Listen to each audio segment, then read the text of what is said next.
এই হাতটা একজন রিটায়ার্ড টিচারের হাত। বুঝতেই পারছেন রিটায়ার হওয়ার সময় বেতন কেমন থাকে, আপনাদের অনেকেরই ধারণা আছে। এবার দেখুন আমি কয়েকটা বিষয় বলে দিই। দেখুন এই জায়গাটা হচ্ছে 52-53 বছর বয়স। এর ওপরের অংশে যা থাকে সেটা ভবিষ্যৎ দেখার জন্য দেখতে হয়। যেমন প্রচণ্ড শুভ রবি পর্বতের মাঝের যে রবি রেখাটি, অর্থাৎ ধন সম্পদ সম্মান সব কিছু কিন্তু উনি পেয়েছেন, এবং ওনার তার সাথে সাথে অর্থনৈতিক স্বাধীনতা কতটা থাকবে সেটা দেখার জন্য এখানে আসতে হবে।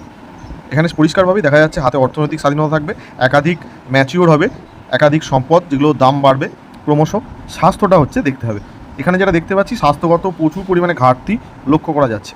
এখানে যারা শিক্ষক হওয়ার স্বপ্ন দেখছে তাদের জন্য এই ধরনের হাতগুলো শিক্ষামূলক হিসেবে কাজে লাগবে। দেখুন আপনার হাতে যতই সফলতার চিহ্ন না থাকুক, আপনি শুধু ভালোভাবে দেখবেন রবি কেমন আছে, মস্তিষ্ক রেখা কেমন আছে, ভাগ্যরেখা কোন দিক থেকে উঠেছে, ঠিক আছে, হাতের কালার দেখবেন। এরকম কয়েকটা জিনিস আছে যেটা দেখে বলা যায় যে হ্যাঁ শিক্ষকের চাকরিটা কনফার্ম হবে কিনা।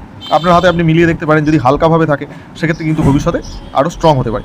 এবার দেখুন এই যে বৃহৎ চতুর্ভুজ, এটা কিন্তু অত্যন্ত সুন্দর একটা চিহ্ন যা অসংখ্য প্রপার্টি সম্পদ নিজস্ব গাড়ি বাড়িকে বোঝাচ্ছে। হাতটায় অনেক কিছু বলার আছে, একটা শর্টস ভিডিও সবটা বলা যায় না। যাই হোক, নেক্সট পার্টে আমি বাকিটা বলার চেষ্টা করছি। ভালো থাকবেন সবাই।